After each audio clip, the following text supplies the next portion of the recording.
Olá, bom dia, boa tarde, boa noite, porque nós estamos no YouTube e você está assistindo um seminário internacional que discute arte, educação e democracia, organizado pela ADAP, junto da SP Escola de Teatro, da MT Escola de Teatro. E esse espaço é para a gente justamente debater, entender como a democracia é aliada da arte e também da educação. Eu sou o Miguel Arcanjo Prado, sou jornalista, sou coordenador de extensão cultural aqui da SP Escola de Teatro, e hoje nós vamos conversar com três grandes nomes da cultura brasileira nessa mesa que tem como tema políticas públicas como construção de uma cultura democrática. A gente recebe aqui nessa mesa o nosso secretário de Cultura e Economia Criativa do Estado de São Paulo, Sérgio Saleitão. Sérgio Saleitão, ele é jornalista, meu coleguinha, foi jornalista de grandes jornais como o Jornal do Brasil, Folha de São Paulo, depois entrou para a política pública, sempre na área de cultura, e passou e foi chefe de gabinete do Ministério da Cultura, foi ministro da Cultura do nosso país, né? O nosso extinto MINC, tão saudoso MINC, também passou pela Ancine, presidiu a Rio Filme e é o atual secretário de Cultura e Economia Criativa do Estado de São Paulo. Nós também vamos conversar hoje com o Hugo Pozzolo, que é o secretário municipal de Cultura da cidade de São Paulo. O Hugo é ator, dramaturgo, também estudou jornalismo, ou seja, também é meu coleguinha, estudou jornalismo lá na Casper Libero, estudou História na USP, e ele fundou o Parlapatões, que é um dos principais grupos do Brasil, quando o assunto é humor. O Hugo também foi diretor do Teatro Municipal de São Paulo, o primeiro palhaço na história a comandar o palco mais nobre do Brasil, e atualmente ele é o nosso secretário municipal de cultura dessa cidade que ferve cultura por todos os lados.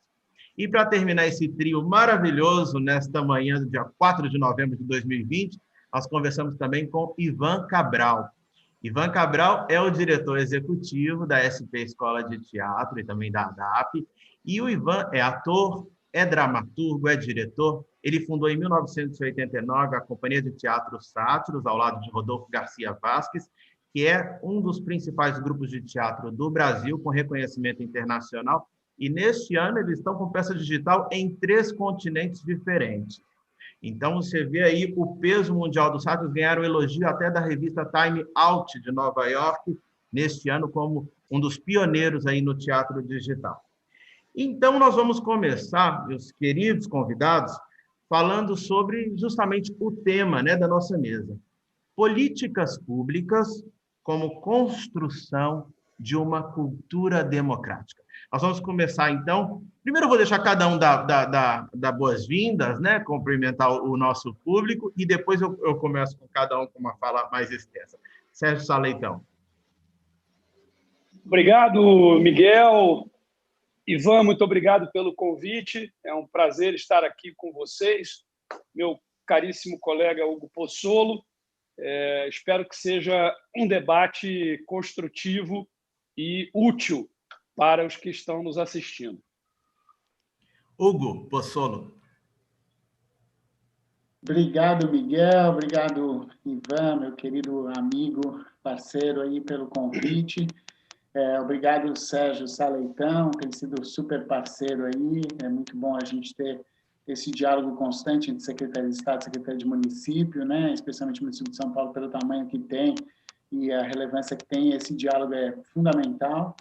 E espero que a gente tenha aqui realmente uma conversa que seja bacana, produtiva para quem está ouvindo aí, a todas, todos, todes, que a gente possa ter uma ótima conversa. Obrigado e vamos lá. Ivan Cabral. Bom dia, pessoal. Também é um prazer estar aqui. É bem importante, eu acho, esse diálogo nesse momento. Quero saudar os dois secretários, queridos amigos, o Sérgio Saleitão do Estado, o Hugo Pozzolo do município e meu companheiro Miguel Arcanjo. Obrigado por estar aqui com vocês. Eu que agradeço os três. Nesse seminário Arte, Educação e Democracia tem uma programação extensa, viu? Você que está acompanhando a gente no YouTube, nós temos 16 países, 3 continentes participando até o próximo sábado, dia 7 de novembro. Lembrando que tem mesa sempre às 11 da manhã, à 1 da tarde, às 3 horas da tarde e todo dia às 5 horas da tarde tem lives, shows com grandes músicos. Nessa terça-feira quem se apresenta é o cantor Bruno César com o show Topázio. Mas vamos voltar então ao tema da nossa mesa, que é políticas públicas como construção de uma cultura democrática. Sérgio Saleitão, qual que é o papel da política pública para construir, né, a democracia de dentro da sociedade, na cabeça das pessoas, que seja um valor que todos defendam e considerem importante para o país e para a sociedade? Maravilha, Miguel. Vamos lá.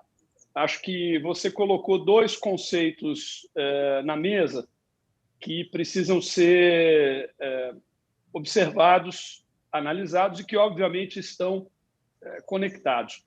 O primeiro é justamente a ideia de que a cultura é uma das áreas da vida social que deve ser objeto de políticas públicas por parte do poder público nas 3 esferas: a esfera municipal, a esfera estadual e a esfera federal. Para muitos isso pode parecer óbvio, mas para alguns não é. Há, inclusive, quem diga que o Estado não tem que se meter na cultura, não deve ter nenhum tipo de ação relacionada a esse tema. Por isso, obviamente, é um assunto importante de ser debatido e discutido. E o segundo conceito é a conexão entre cultura e democracia, e, por tabela, da política pública de cultura com a construção, ou a consolidação, ou a afirmação da democracia, especialmente pensando aqui no caso brasileiro, e há, obviamente, uma conexão direta entre esses dois vetores, né? Bom, em primeiro lugar, é importante dizer que nós temos uma Constituição aqui no Brasil que foi formulada e instituída de maneira democrática. É a nossa Constituição de 1988, é a Carta Magna do país, né? É o documento fundamental que estabelece o Estado de Direito no nosso país e as regras gerais pelas quais esse Estado de Direito funciona. E essa nossa Constituição, ela estabelece muito claramente esses dois conceitos que você trouxe à mesa na sua pergunta e que constituem também o tema desse seminário. Em primeiro lugar, a ideia de que a preservação, a valorização e o desenvolvimento da cultura, considerando tanto o patrimônio cultural quanto as expressões vivas da arte e da criatividade do nosso povo. Portanto, considerando a cultura em suas várias facetas e vertentes, é sim atribuição do Estado e deve ser objeto de políticas públicas. A Constituição Democrática de 1988 estabelece isso muito claramente. Portanto, quando nós estamos fazendo política pública de cultura no âmbito da cidade de São Paulo, no âmbito do Estado de São Paulo e no âmbito federal, quando isso existia, nós estávamos e estamos cumprindo a Constituição brasileira. Nós estamos atuando com base na Constituição e é muito importante dizer isso e frisar isso. A segunda questão que a nossa Constituição estabelece de modo muito claro é que, o Brasil é uma democracia, no Brasil há Estado de Direito, no Brasil há direitos e garantias fundamentais. E esses direitos e garantias fundamentais constituem algumas das cláusulas pétreas da nossa Constituição, ou seja, aquelas cláusulas que não podem ser mudadas, não podem ser alteradas. E entre essas cláusulas está justamente a garantia de uma dessas liberdades e direitos fundamentais, que é justamente a liberdade de expressão, e também outra conexa, que é a liberdade de criação e expressão artística e intelectual, né? E a nossa Constituição, portanto, ao estabelecer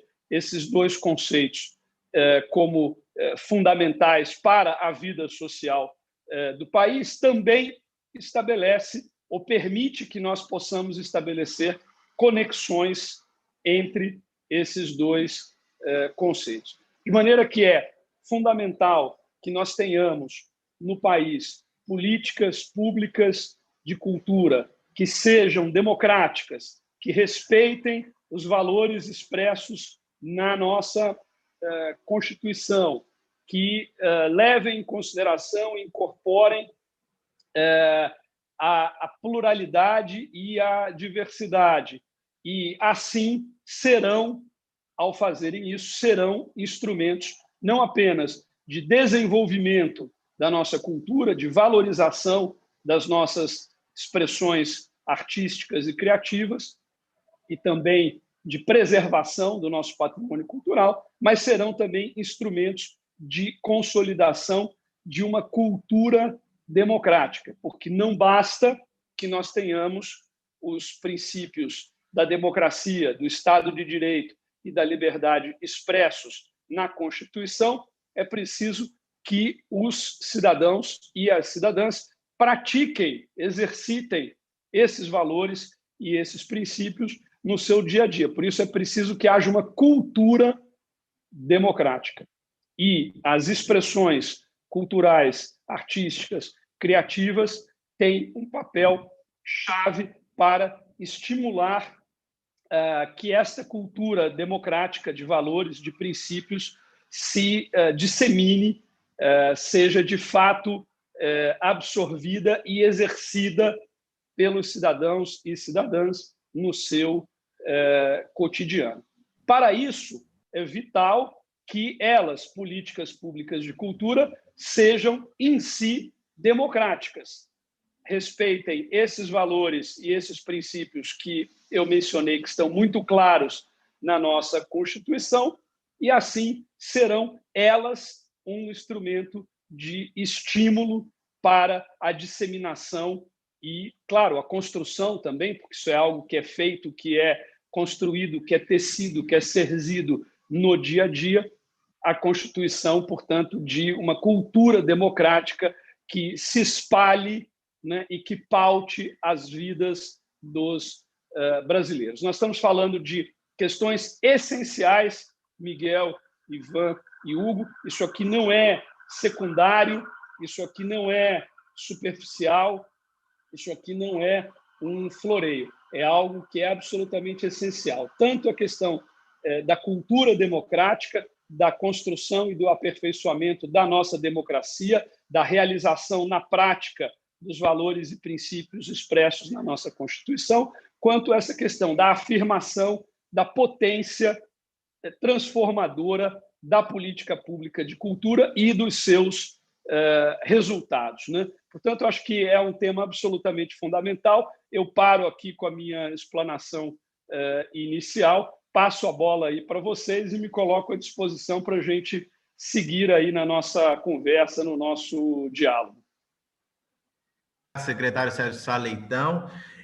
Vamos, então, passar agora a bola para o nosso secretário municipal de Cultura da cidade de São Paulo, Hugo Pozzolo. Hugo, você que tem uma trajetória muito grande como artista, que é como palhaço, que vai em todos os palcos do Brasil, né, e lida com todos os tipos de pessoas, todas as classes, todas as cores.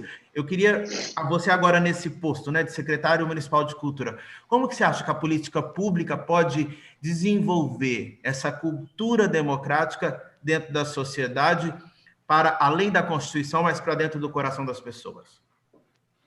Bom, obrigado, Miguel, obrigado, Sérgio. Acho que a fala do Sérgio dá um norte bacana para a nossa conversa.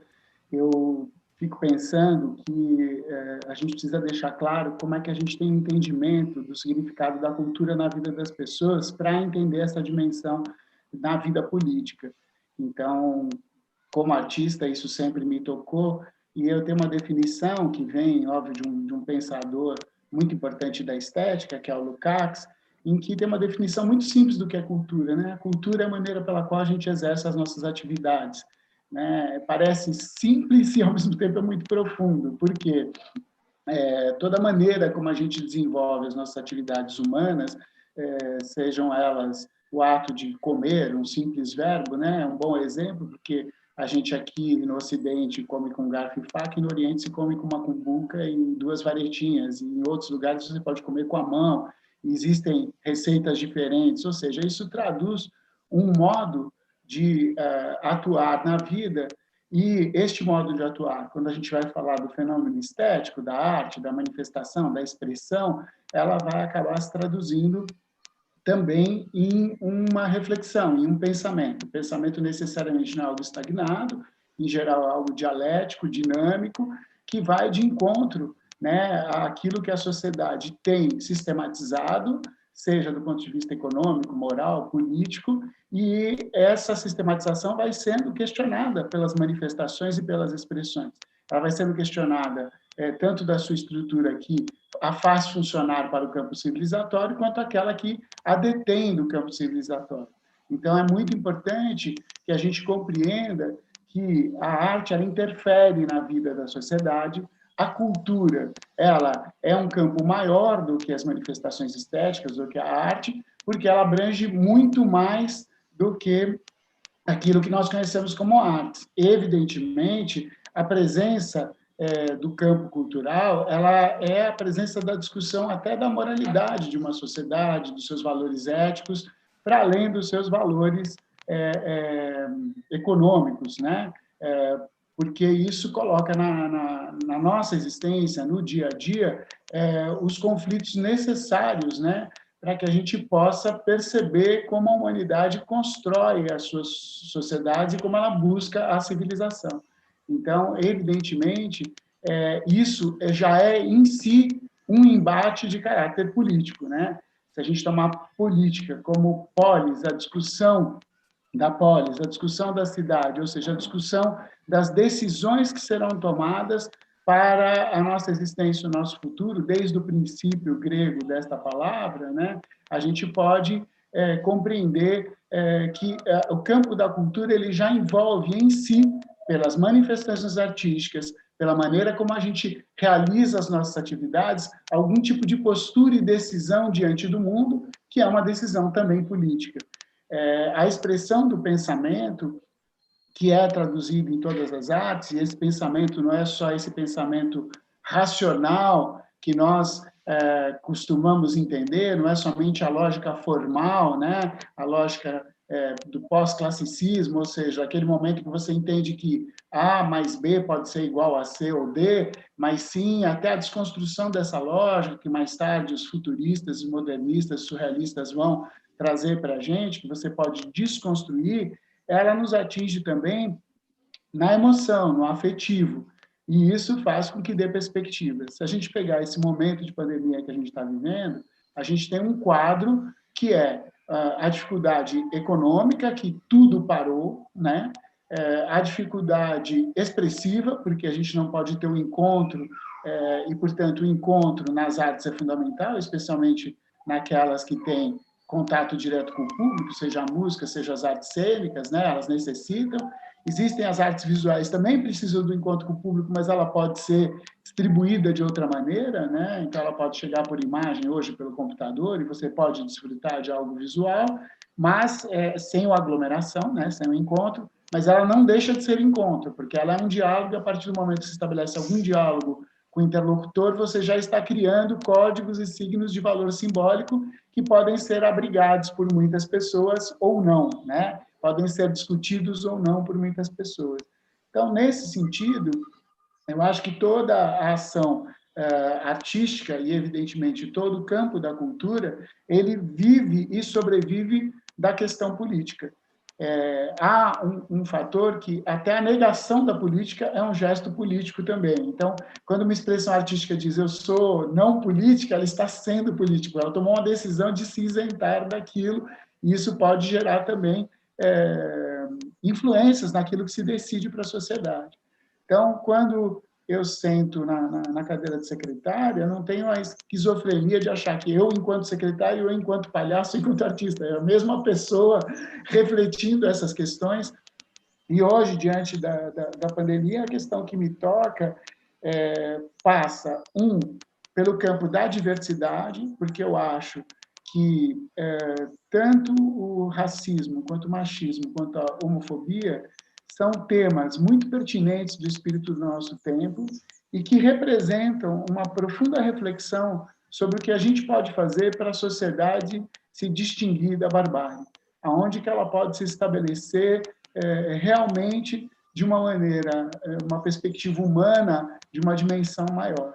Então, eu acredito que isso tenha sido o espírito da época. E, diante da pandemia, a falta de aglomeração, a falta de possibilidade de encontro, de comunhão, de transcendência, que parece uma coisa religiosa, mas é fundamental para a cultura e para a arte, como é que a gente vai encarar as sequelas desse momento de peste?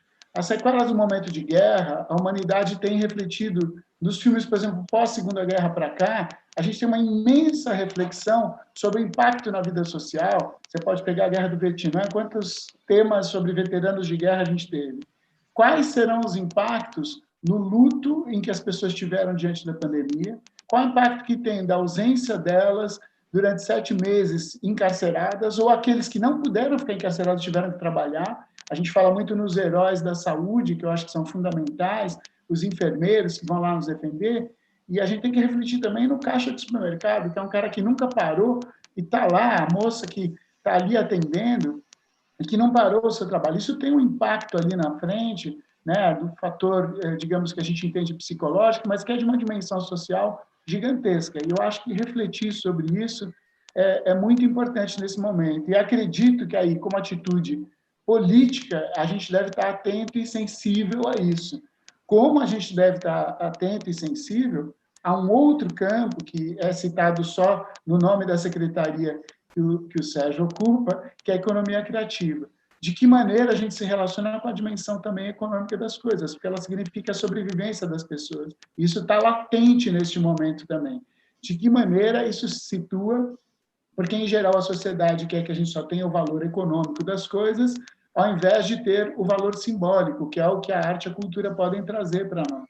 Então, é importante que a gente tenha uma reflexão também, porque houve esse questionamento durante a pandemia, assim, qual é o valor econômico, né? E o valor é gigantesco da área da cultura e das artes, né? Ele é significativo e a gente tem enfrentado isso. Acho que tanto eu no município, o Sérgio, desafios muito grandes de responder com políticas específicas a esse momento, tanto para mitigar e criar ações anticíclicas ao que aconteceu, como em todos os outros setores econômicos, mas compreender que esse não é um setor limitado à questão econômica, que ele gera valor simbólico e que isso tudo compromete demais o pensamento e a identidade, né, de um país, a identidade cultural de um povo. Então, acho importante que a gente possa abordar isso tudo. Eu sei que a gente acaba dando voltas no assunto, mas ir com profundidade nele é necessário e fundamental para que a gente possa construir alguma coisa para o futuro, que é o que a gente pode fazer, tentar buscar algum legado. Acho que essa minha primeira parte é isso. Obrigado. Muito obrigado, Hugo Pozzolo. Ótima fala também, assim como a do nosso secretário Sérgio Saleitão. Eu vou, então, passar a palavra para Ivan Cabral. Né? Ivan é doutor em Pedagogia do Teatro pela ECA USP e hoje está na frente de uma instituição que faz parte de uma política pública para a construção de uma cultura democrática, que é a SP Escola de Teatro, que tem uma ampla diversidade, não só no seu quadro de colaboradores, como também no seu quadro de estudantes. Então, Ivan, como que faz para a política pública se transformar realmente numa cultura democrática, como eu disse para o Hugo, no coração das pessoas?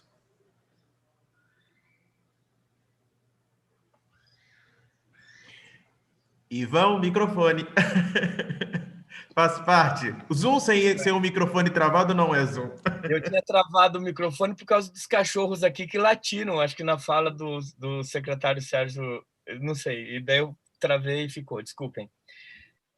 Bom, queria começar lembrando que a SP Escola de Teatro é um equipamento da Secretaria de Cultura e Economia Criativa do Estado de São Paulo. Então, a gente existe por causa dessa parceria, e em 10 anos, desde a sua inauguração, a gente conseguiu colocar a SP Escola de Teatro no mundo. Ela é hoje o maior centro de formação das artes do palco da América Latina e um dos principais do mundo. A gente tem aí várias parcerias que comprovam isso, inclusive essa que eu vou falar agora. Hoje a gente acordou aqui em casa às 4 horas da manhã, porque a gente tinha uma reunião com o Ministério da Cultura da Suécia, às 9h30 da manhã de lá. Então, às 4h30 da manhã, estava eu e o Rodolfo nas nossas teleconferências para conversar com eles. E o assunto, secretários, era justamente o teatro digital. Como que a gente fazia, por que a gente estava fazendo. E foi incrível essa conversa, e tem sido incrível conversar com os nossos amigos fora do Brasil, porque isso que aconteceu aqui com a gente, principalmente no estado de São Paulo, na cidade de São Paulo, não aconteceu no resto do mundo, da gente legitimar a arte digital, a arte através da internet, etc. E isso, no resto do mundo, tem sido um grande desafio, porque eles ainda não sabem como fazer isso. E no Brasil, a gente, com a nossa criatividade, a gente foi muito rápido. Tanto a Secretaria de Cultura e Economia Criativa do Estado, com seus programas, principalmente a partir da APA e da SP Escola de Teatro, eu também tenho que me incluir nisso, e colocamos uma grande diversidade de assuntos para conversar com o tempo que a gente estava vivendo, e isso foi legitimado imediatamente pela Secretaria de Cultura e Economia Criativa já no início da pandemia, e o mesmo aconteceu com a Secretaria de Cultura do município, né? Porque o Hugo, inclusive, ele chega na secretaria nesse momento, né? Exatamente tendo que abraçar a pandemia e tendo que pensar ações que dialogassem com esse tempo que a gente está falando, né? Então, eu queria parabenizar vocês dois, primeiro pela lucidez, pela forma com que vocês vêm enfrentando esse grande desafio, né, que a gente está vivendo nesse momento, mas, sobretudo, porque eu acho que a gente tem que pensar que a arte é o braço que suporta para ser confrontado tudo que não cabe no mundo, né? Todas as nossas dores, eu costumo até ter uma frase que eu costumo dizer, e até por causa da nossa ação dos sátiros na Praça Roosevelt, que a gente é uma espécie de lixeiro da sociedade. A gente limpa tudo, a gente higieniza tudo, e o artista, e a gente nunca é convidado para as festas, né? Isso é um pouco o que aconteceu ali na Praça Roosevelt, que quando a gente chegou era um lugar absolutamente complicado, com tráfico, com a prostituição. A gente higienizou tudo, aspas, itálico, obviamente. A gente cuidou de tudo, a gente limpou, a gente construiu muitas coisas e o mercado imobiliário se apropriou disso, a sociedade se apropriou disso, e um monte de coisas aconteceram, e a gente tem que conviver com essas dificuldades sempre, né?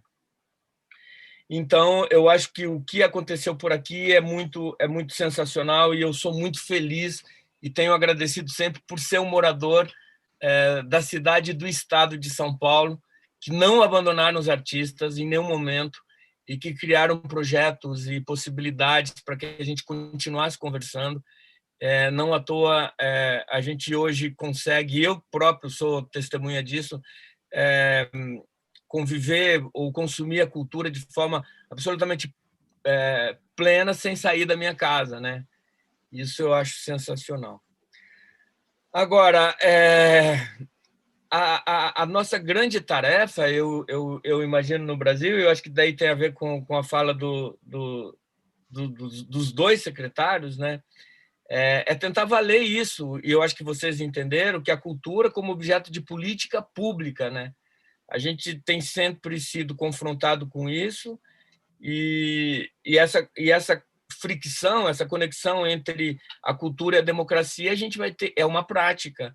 E, novamente, eu fico feliz de estar em São Paulo, porque a gente tem aqui respondido de forma muito objetiva e muito rápida todas essas questões que a gente foi percebendo nos últimos tempos, né? A gente chegou em algum momento a ser sufocado, a gente viu exposições, a gente viu peças de teatro sofrendo com perseguições ideológicas, sei lá o quê, e sem pensar, e também foi na fala do secretário Sérgio, que o patrimônio cultural são expressões públicas, né? A gente não pode esquecer disso, e isso talvez seja uma forma que a gente possa se utilizar para que a gente possa, de fato, fazer um trabalho que faça sentido no tempo em que a gente vive, né?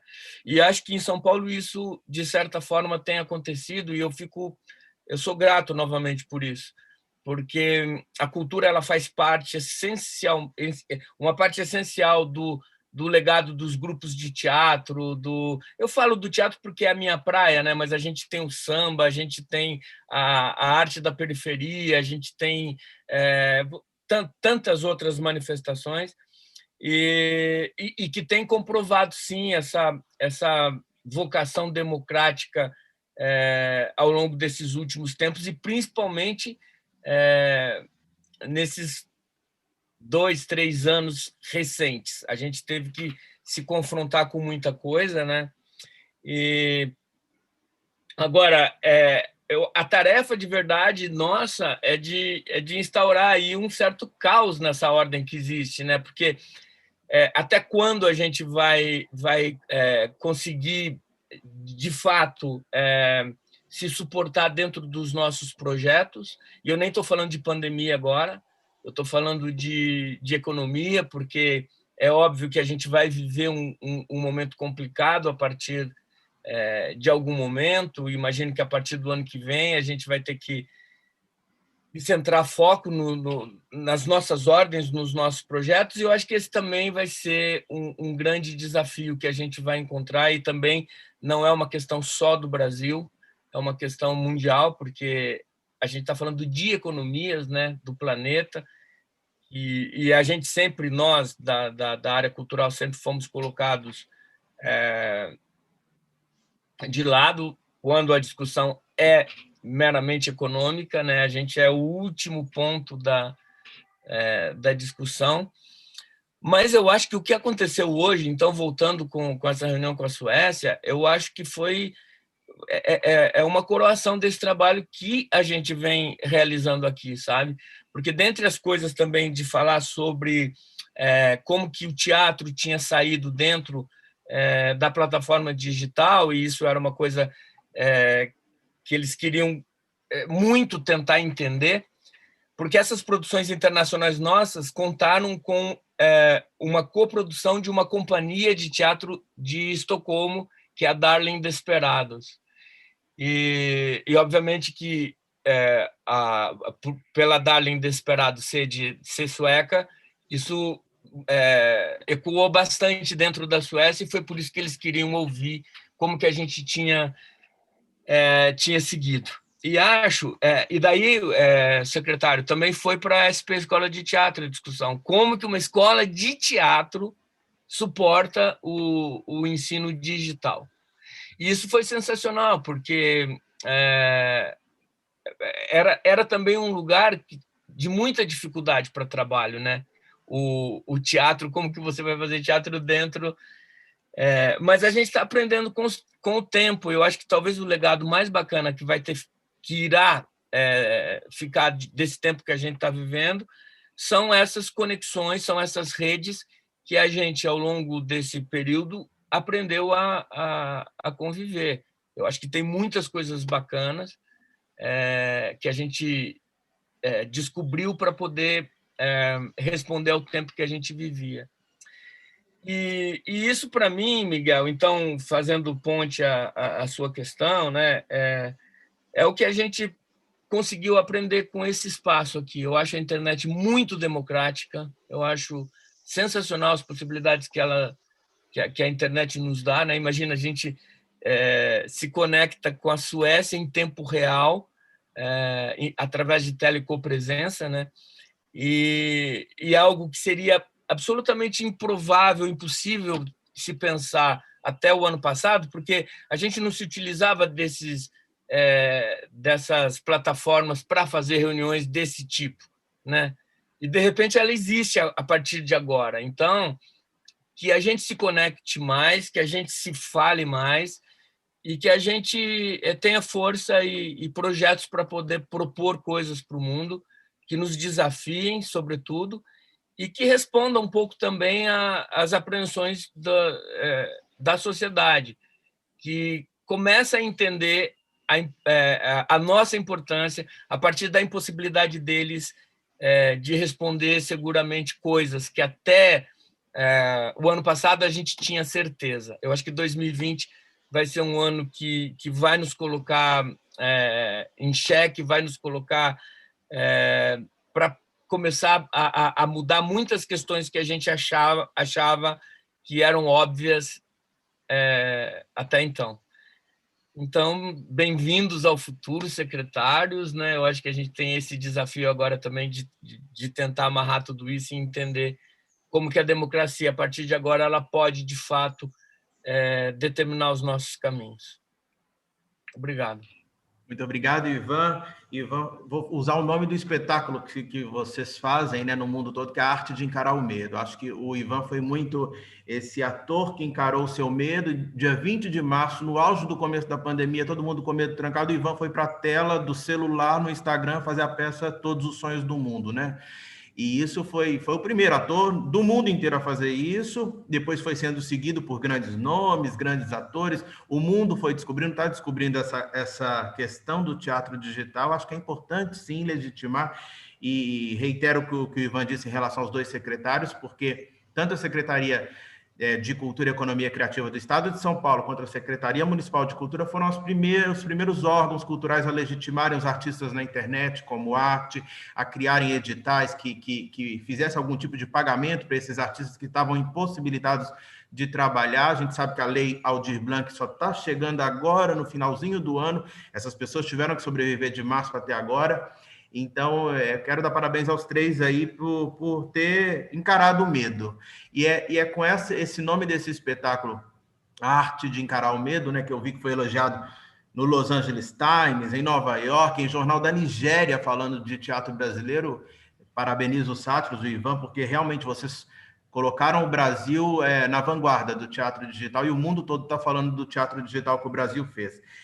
Eu pergunto ao secretário Sérgio Sá Leitão, secretário, como que o senhor encarou esse medo no momento que a pasta do senhor parecia que não podia ser feita, porque a cultura, de repente, foi proibida por conta da pandemia, e a gente sabe, e eu, inclusive, peço ao secretário que fale números, que eu sei que o secretário sabe muito bem, números econômicos, porque a cultura movimenta a economia, gera emprego do pipoqueiro que está na frente do teatro, do cara que vende a pizza depois para o casal que foi assistir o espetáculo, do cara que vem de outro lugar para São Paulo e fica num hotel para poder assistir um musical.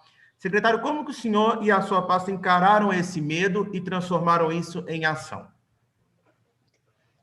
Miguel, obrigado pela pergunta. Esse é justamente um dos pontos que eu queria aproveitar esse nosso encontro aqui para aprofundar. Bom, quando houve ali da segunda para a terceira semana de março, o fechamento de todos os espaços culturais, quando se estabeleceu a quarentena parcial no estado de São Paulo e também no restante do Brasil, refletindo sobre o impacto disso, algumas coisas ficaram claras para mim. Que, na verdade, o nosso desafio central permanecia mais claro num novo contexto, portanto, em condições diferentes, exigindo medidas diferentes. Qual é esse desafio central? É o desafio da relevância, né?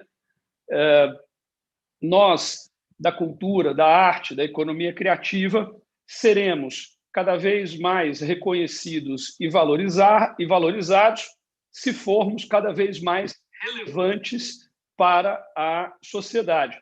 E o mesmo em relação à política pública de cultura, considerando aí o universo de atribuições do poder público e as diversas políticas públicas. Então, ficou claro ali para mim, quer dizer, que nós que já vínhamos enfrentando, né, este desafio de sermos cada vez mais relevantes, teríamos um desafio ainda maior, que seria o de continuarmos a ser relevantes, eventualmente até mais relevantes, num outro contexto completamente distinto, que é o contexto da pandemia. Então, obviamente, começamos a pensar de que maneira isso poderia acontecer. E essas iniciativas que o Ivan mencionou, como o trabalho todo desenvolvido pela SP Escola de Teatro nesse contexto da pandemia, a SP Escola de Teatro muito rapidamente conseguiu migrar as suas atividades do campo presencial para o campo online, de maneira que não houve prejuízo, não houve interrupção nos serviços que a escola preste, nas atividades que ela realiza. O Ivan também mencionou aí a criação, no âmbito dos programas de difusão da Secretaria, que são geridos pela Organização Social Amigos da Arte, a criação da plataforma Cultura em Casa. Eu poderia mencionar também todo o trabalho da OSESP, da Pinacoteca, do Museu da Imagem e do Som, e por aí vai, ou seja, do nosso conjunto de instituições. Isso aí tudo se inscreve dentro de uma diretriz estratégica que a Secretaria deu a essas instituições, corpos artísticos, espaços culturais. Nós fizemos uma reunião imediatamente, né? Assim que ficou claro que a quarentena seria estabelecida no estado de São Paulo, eu chamei lá na secretaria os gestores de todas as nossas cerca de 60 instituições e fizemos uma conversa sobre como enfrentar esse contexto. E lá nós demos a diretriz de migração para o online. E o meu argumento naquele momento foi justamente esse: olha, nós precisamos nos manter relevantes no contexto da pandemia, eventualmente até ampliar essa relevância, e a saída, como nós não poderemos desenvolver as atividades presenciais, será realizarmos o maior número possível de ações online, né? E aí, a partir dessa primeira reunião, nós começamos a trabalhar especificamente com cada equipamento, com cada instituição, com cada corpo artístico, enfim, todas essas instituições que formam o ecossistema de cultura do governo do Estado de São Paulo, como seria a materialização dessa diretriz em cada caso específico. E nós realmente demos uma relevância e uma importância a isso e fizemos isso na largada, quer dizer, logo no início. Isso permitiu, por exemplo, que nós colocássemos a plataforma Cultura em Casa, que é uma plataforma de streaming e vídeo por demanda 100% dedicada a conteúdos culturais de grande qualidade, de grande relevância e de grande diversidade, no dia 20 de abril, portanto, cerca de um mês depois do início ali da efetivação da quarentena e após o fechamento dos equipamentos. E isso foi fundamental sob diversos aspectos, entre eles o da própria manutenção dessas políticas e desses equipamentos e espaços, porque, obviamente, quer dizer, quando você está diante de uma emergência de saúde pública como é a pandemia, é importante não se referir à pandemia no passado, porque a pandemia está aí ainda presente, embora algumas pessoas pareçam esquecer disso, mas ela está aí. Mas, enfim, é óbvio que o gasto de um ente público, um município, o Estado, o governo federal, aumenta muito com a saúde. E, por outro lado, você tem uma redução drástica de receitas. Então, é óbvio que, dentro do princípio de responsabilidade fiscal e de gestão responsável do Estado, que para você poder reunir os recursos necessários ao enfrentamento da pandemia e resolver essa questão aí do déficit criado pela perda de arrecadação, você precisa cortar despesas nas outras áreas, né? E em São Paulo, a cultura escapou desses cortes. Nós tivemos ali uma redução mínima de recursos, muito menor que outras áreas, justamente porque nós rapidamente afirmamos a relevância da política pública de cultura no contexto da pandemia, com essa enxurrada de ações online, com a disponibilização dos nossos conteúdos, em seguida o licenciamento de conteúdos de artistas, produtores, técnicos, independentes, e por aí vai, por diversos mecanismos, né? Enfim, com isso, Miguel, Hugo, Ivan, nós mostramos para o restante do governo, mostramos para a sociedade o quanto a política pública de cultura, e, claro, a arte, a cultura e a criatividade seriam, são e serão importantes também num contexto de pandemia, mesmo não sendo presenciais essas atividades, sendo online. Enfim, então, isso foi uma diretriz que nós demos ali no início, que se mostrou bastante acertada, né? Eu só queria te interromper para dizer, fui procurar aqui na agenda, na minha agenda, nós entramos em isolamento no dia 20 e no dia 1º de abril a gente fez essa reunião.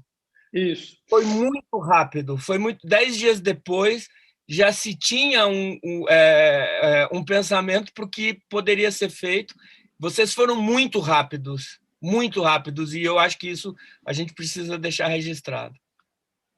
E foi, na verdade, por isso, quer dizer, que eu acho que nós conseguimos preservar as instituições e as políticas públicas de cultura, mesmo num ambiente tão grave, tão adverso. Nós tivemos, por exemplo, uma perda de arrecadação ali no âmbito do Estado de São Paulo, nos meses de abril e maio, da ordem de 30%, né? Quer dizer, a situação ficou realmente periclitante, sobretudo considerando aí os critérios da Lei de Responsabilidade Fiscal e tudo mais. Isso exigiu uma série de medidas de corte de gastos, de priorização de investimentos e de despesas. E entre as políticas que se mantiveram prioritárias esteve justamente a política pública de cultura, ao lado da política de segurança pública, da política de educação e, obviamente, da política de saúde. Outro movimento que nós fizemos também, logo ali no início, foi o de buscar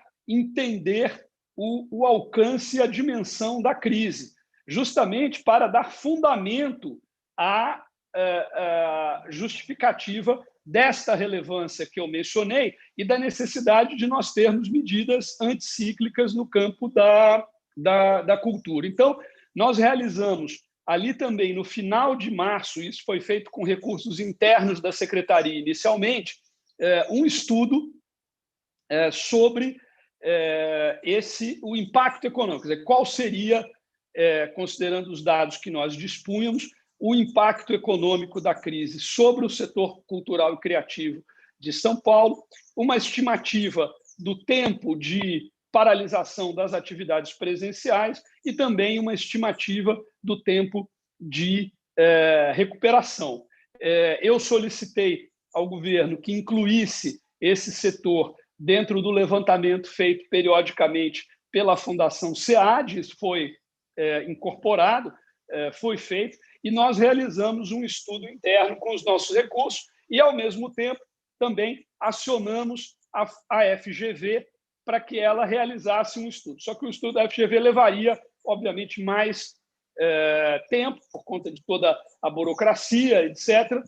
Mas nós realizamos lá um estudo, então, interno que demonstrou e deu fundamento para as nossas argumentações ao mostrarmos o quanto a crise atingiu o setor cultural e criativo. Então, esse estudo que nós fizemos ali na última semana de março e demos ampla divulgação, que, portanto, ilustrou aquilo que os artistas técnicos profissionais da cultura percebiam, quer dizer, o quão drástico foi, e não apenas ali naquele momento, mas ao longo aqui da crise toda, o impacto dessa crise gerada pela pandemia sobre o setor cultural, nós ali identificamos, estimamos 6 meses de paralisação das atividades presenciais. Isso acabou sendo em São Paulo em torno de 7 meses, mas na época estimamos em 6 meses a paralisação total e um impacto da ordem de 34,5 bilhões de reais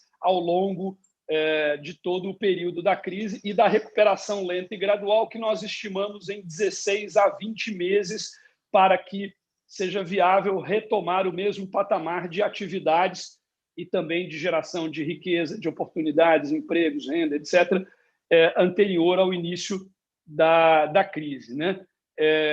Isso teve uma ampla repercussão de mídia e isso ajudou o conjunto da sociedade a entender que, sim, a crise afetou todo mundo, mas a crise impactou profundamente o setor cultural e criativo, e daí a necessidade de nós termos políticas efetivas específicas para esse setor. Em seguida, em abril, veio o estudo que nós encomendamos lá à Fundação SEAD, que apontou que o setor cultural e criativo era o primeiro setor em termos de impacto negativo da crise, ou seja, o setor mais impactado. Qual foi?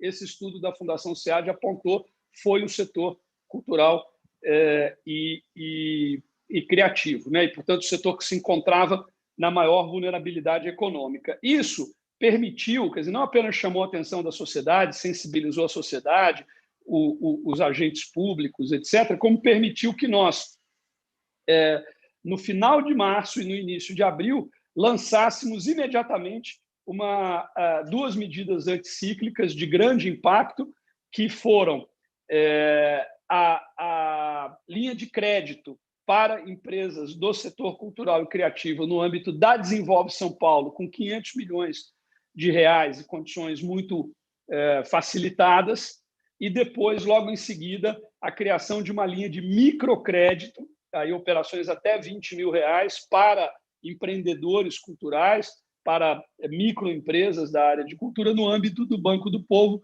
com 150 milhões de reais, e foi a resposta mais rápida do Brasil.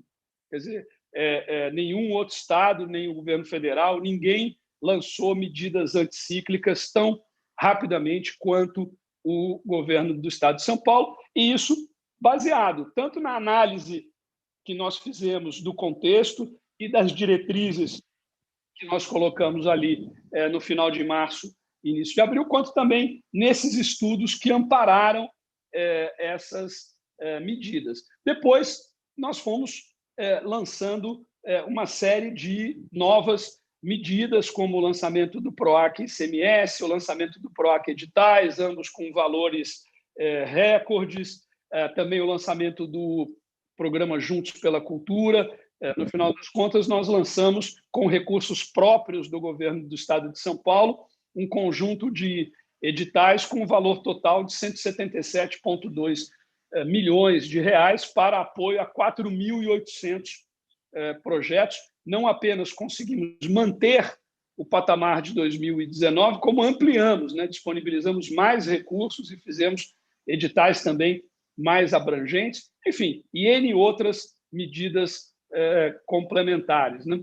Enfim, acho que a nossa abordagem foi bem sucedida, foi o melhor que nós conseguimos fazer neste contexto, e São Paulo deu um exemplo para o restante do Brasil, inclusive porque o que nós fizemos aqui depois começou a servir de referência para outros estados e ajudou também a criar o contexto favorável à criação da Lei Aldir Blanc, a Lei de Emergência Cultural, que nós estamos agora implementando no âmbito do estado e também dos municípios. Enfim, eu acho que esse é um ponto que vale a pena aprofundar. Acho que nós demos uma resposta muito rápida e conseguimos, esse para mim é o grande ganho, inclusive simbólico e o ganho imanente, né? Aquilo que permanece como legado, foi justamente esse ganho de afirmarmos a relevância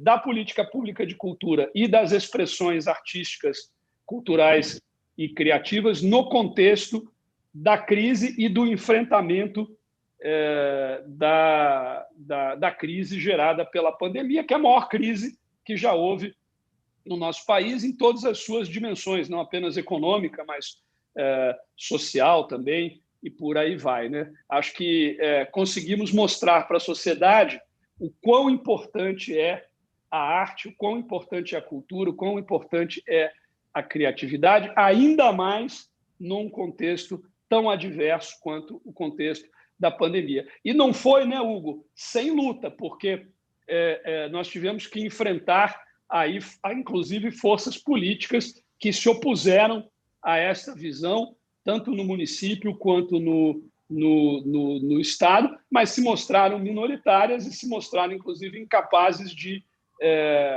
realmente interromper ou prejudicar tudo aquilo que nós fizemos. E acho que hoje ninguém tem dúvida em relação à pertinência e em relação também à efetividade de tudo que foi feito em âmbito estadual e municipal aqui em São Paulo, no contexto do enfrentamento da crise gerada pela pandemia do coronavírus. Muito bom, secretário Sérgio Saleitão. Eu, como jornalista, que fui um dos poucos jornalistas a cobrirem a cultura nesse momento de pandemia, inclusive é muito triste saber que o jornalismo cultural está nessa situação. Eu cobri realmente os editais que foram feitos do Estado, do município, e poucas ações, né, da iniciativa privada, como o Itaú Cultural, que abriu um edital, a Netflix, que deu uma ajuda para os técnicos de cinema. Eu me lembro muito disso no começo da pandemia, como jornalista fazendo a cobertura desse cenário, que as notícias positivas que eu tinha para dar vinham geralmente da Secretaria de Estado da Cultura e Economia Criativa e da Secretaria Municipal de Cultura de São Paulo, que abriram imediatamente editais que foram, e eu estava acompanhando os artistas, o desespero das pessoas, e era um respiro que elas tinham no meio daquele caos todo que foram os meses de abril, maio, quando nós não sabíamos como iria ser tudo aquilo. Eu vou, então, perguntar para o nosso secretário municipal de Cultura, Hugo Pozzolo, como, Hugo, que a Secretaria Municipal encarou esse medo no começo da pandemia e transformou isso em ação, no momento que a esfera federal parecia virar as costas para os artistas? Bom, para mim é uma situação especificamente de coragem, porque eu tive que reunir bastante forças. Eu fui anunciado secretário exatamente uma semana antes do anúncio da quarentena. Eu só tomei posse no período já da quarentena, então eu estava fazendo uma transição, o secretário Leio Cef, de como deveria ser o direcionamento, quando a gente teve que parar tudo e repensar como fazer. Então, de cara e de imediato, a gente já teve ações para enfrentar a pandemia, eu diria as duas pandemias, né? A gente tem uma pandemia, que é essa pandemia sanitária da saúde, e existe outra de contaminação de caráter ideológico, conservador, que vem nos atingindo desde a última eleição presidencial, onde, ao invés de colocar a cultura no centro do debate por uma questão de profundidade, significado e valor simbólico, como eu citei, foi colocado como uma ideia de criminalização da cultura, condenando leis instituídas, condenando a distribuição de recursos para um setor que tem importância pelo valor simbólico e pelo valor econômico, e realmente havia um enfrentamento disso já anterior. A própria Secretaria Municipal de Cultura, quando eu ainda estava na direção do Teatro Municipal, à frente estava a Leio Cef, realizou, inclusive, o Verão Sem Censura, né, que foi um enfrentamento bem claro em relação a todas as obras que foram ou não contratadas ou literalmente censuradas pelo governo federal, e todas foram apresentadas na cidade de São Paulo, exatamente demonstrando o valor e o significado da cultura naquele momento, né? Eu acho que isso é muito importante se dizer, porque a gente avança na história no momento da pandemia e fala que como a gente vai enfrentar isso tudo. E aí, o primeiro passo foi realmente pegar todos os editais que a gente tinha, que envolviam cerca de 71 milhões, mais 5 milhões da SPCine, que também é a nossa empresa de audiovisual, e todos tiveram suas antecipações. Ao invés da gente prolongar e prorrogar isso, a gente antecipou as coisas do segundo semestre e realizou todos ao mesmo tempo, para exatamente poder entregar recursos ao setor para que o setor pudesse, então, minimamente se estruturar e enfrentar esse momento. Depois, a gente partiu para uma ação que foi anunciada já antes de eu assumir o cargo, a gente anunciou isso, o prefeito anunciou, a gente tinha conseguido recursos privados, um patrocinador interessado, numa ação chamada Janelas, inspirado nos cantores na Itália que estavam indo para Janelas, que aconteceu no mundo todo na pandemia, em que a gente transformaria a janela do celular do computador numa janela de expressão, que é exatamente essa ideia da interação aí por internet. E o que aconteceu é que houve uma contestação judicial de forças conservadoras, acho que o Sérgio escreveu bem, minoritária, que já foram engolidas pelo processo histórico e já ficou demonstrado, mas, evidentemente, a gente perdeu recurso privado nessa direção. Os dois patrocinadores interessados abriram mão disso. Mas isso é importante porque direcionou a Secretaria Municipal de Cultura logo de cara nos seus 113 equipamentos que tinham contratação artística que foram interrompidas, primeiro, de fazer uma portaria garantindo que essas que foram interrompidas poderiam ser realizadas em outro tempo sem perda para os artistas do que estariam recebendo naquele período, bem como também já criamos um mecanismo de fortalecer as redes, né, da Secretaria. Então, esses 113 equipamentos começaram a funcionar não a partir da Secretaria Municipal de Cultura, das suas redes sociais da Secretaria, e sim de cada uma das redes sociais que estavam pulverizadas na cidade. Isso permitiu uma maior penetração, um diálogo com o entorno e, inclusive, uma conexão de regiões da cidade que não tinham contato entre si. Então, você sabia que aquele artista lá de Ermelino Matarazzo estava dialogando com um artista do Campo Limpo, aqui no extremo sul. Então, a gente conseguiu realmente fortalecer as redes e a gente atingiu um público pela internet maior do que o mesmo público num mês do que a gente teve nos nossos equipamentos presencialmente. Isso foi muito significativo, porque a quantidade de visualizações, de interações, superou o que era presencial no mesmo período do ano anterior, que já tinha sido um crescimento em relação ao outro ano, porque o crescimento para 2019 foi do triplo de público. E a gente ter feito um público maior virtual, realmente foi uma conquista muito grande, e eu acho que, como você falou, como o Sérgio falou, foi muito imediato. A gente teve essa rapidez, essa percepção, né? E a equipe da Secretaria começou a se dedicar por teletrabalho nesta função. E, obviamente, ao longo do percurso, a gente foi constituindo também o que seriam as políticas a partir daquele momento. E isso foi bem significativo, que foi poder ouvir todo o setor. Então, houve sugestão da gente pegar prêmios, por exemplo, no caso de fomentos, e subdividi-los em pequenos valores para todos. E o próprio setor se colocou, não, é melhor que sejam os prêmios mais sólidos, porque eles vão constituir uma retomada muito mais forte, e acredito que isso ajudou na discussão e na estruturação do que veio ser a Lei Aldir Blanc, que atrasou muito o governo federal. Todo mundo sabe que o presidente teve que sancionar, porque senão ele teria a lei teria passado mesmo sem a sanção dele, porque o Congresso já tinha sinalizado isso, ele sancionou no último dia. A regulamentação federal se esticou por muito tempo, dificultando que esses recursos chegassem aos estados e municípios, e, por fim, quando chegou, a gente buscou ser o mais ágil possível, o menos burocrático possível com esse recurso. Estamos aí já prestes a pagar o primeiro lote, pelo menos do inciso 2, a gente começa no dia 12 de novembro a fazer os pagamentos, quer dizer, foi um processo bem acelerado que a gente conseguiu ter. Mas o que eu quero dizer com isso é que foi realmente um movimento. E o que interessa disso tudo? Obviamente, a mitigação do setor, como disse o Sérgio Sá, é importante que a gente tenha ações anticíclicas, e elas foram ocorrendo ao longo desses 7 meses, com essas contratações, com eventos não presenciais, como o investimento que a gente fez no MAR, o Museu de Arte de Rua de São Paulo, que ampliou o grafite nas empenas, trouxe essa linguagem com resgate e homenagem aos profissionais da saúde e também com a temática antirracista, que se tomou conta do mundo a partir do que aconteceu nos Estados Unidos. E foi importante isso. O movimento negro e vários movimentos procuraram a Secretaria como um canal, e esse canal foi aberto, e isso acabou colocando várias ações de projeção. A gente foi dando suporte a ações importantes na cidade, que impactavam como a parada LGBTQI+, que não podia ser realizada presencialmente, teve simbolicamente uma das lives mais assistidas do planeta, que foi contínua e que teve uma presença muito grande. E, obviamente, o fator internet, hoje a gente enxerga que nada vai substituir o presencial, mas se criou uma possibilidade de uma outra linguagem, que é audiovisual, que não é nem teatro, nem cinema, nem dança, e é uma outra coisa, de outra proporção, e que isso provavelmente fica, estabelece novos parâmetros, novos paradigmas, e para o qual a gente tem que estar atento, como política pública também, e como expressão artística também, o que é o significado disso, né?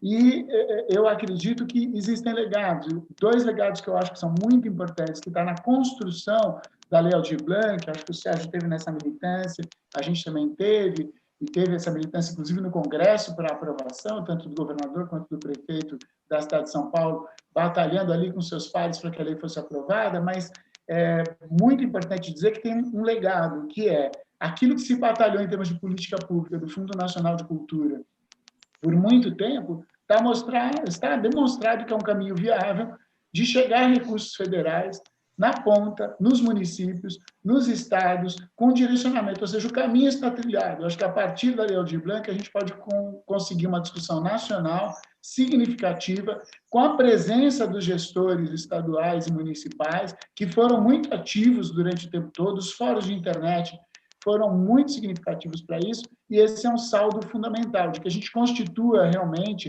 para além do desmonte que o governo federal fez, de acabar com o Ministério da Cultura, né, e inserir numa secretaria dentro do Ministério do Turismo uma coisa acanhada, difícil de lidar, que a gente possa ter uma dimensão maior, política e realmente democrática, que a gente recupere o Ministério da Cultura e recupere o sentido do Fundo Nacional de Cultura, que de fato nunca funcionou e que está demonstrado pela Aldir Blanc que ele pode acontecer.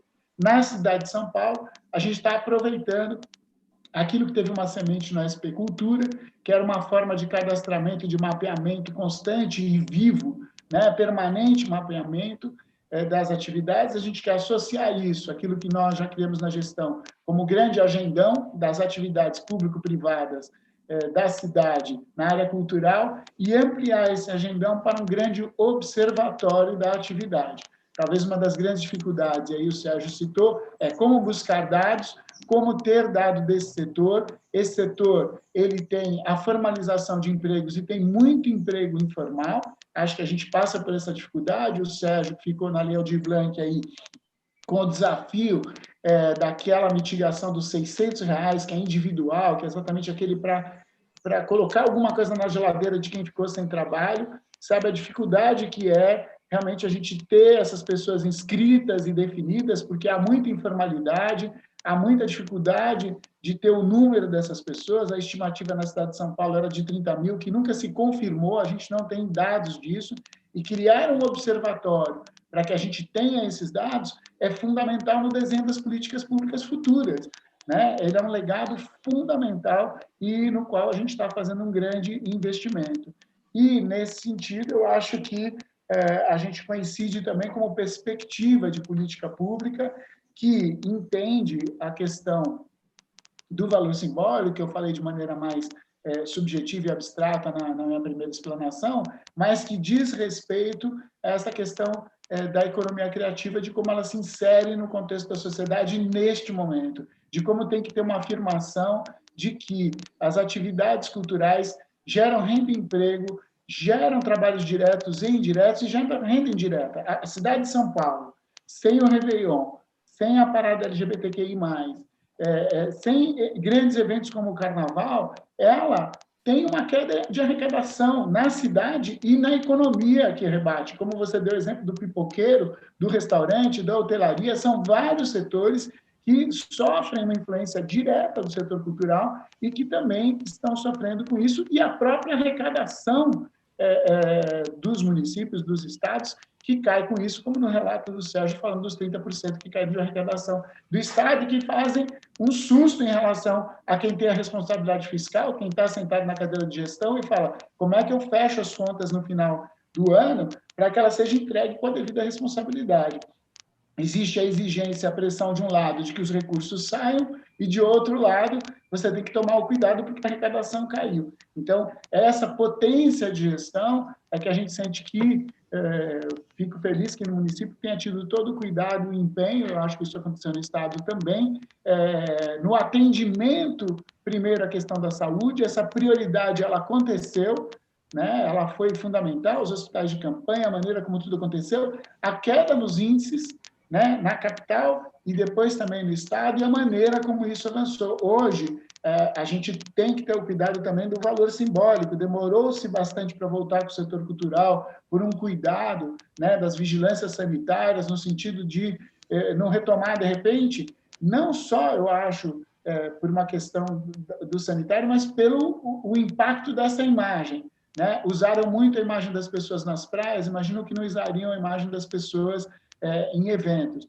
E é bom lembrar, nós continuamos em quarentena. Grandes eventos não estão liberados ainda, pelo menos na cidade de São Paulo, há um controle da gente ter nas casas de espetáculo até 600 pessoas e eventos até 2.000 pessoas tem que ter uma licença especial. Não é uma coisa que a gente está acontecendo na plenitude. É óbvio que o setor precisava retomar e voltar a funcionar. A gente viu bastante esse diálogo, eu e o Sérgio, sobre isso, porque uma coisa que preocupava bastante o Estado, preocupava bastante o município, e a gente teve aí, então, uma construção muito feliz nesta retomada, porque eu estive na Pinacoteca recentemente, estive no MASP, e vi como foi importante que esses lugares se preparassem bem e eles voltaram dentro dos limites de público que ele tem, com a lotação máxima, com a agenda fechada para frente. O público, a população, quer ter acesso à cultura. Como disse o Sérgio no início, esse é um direito constitucional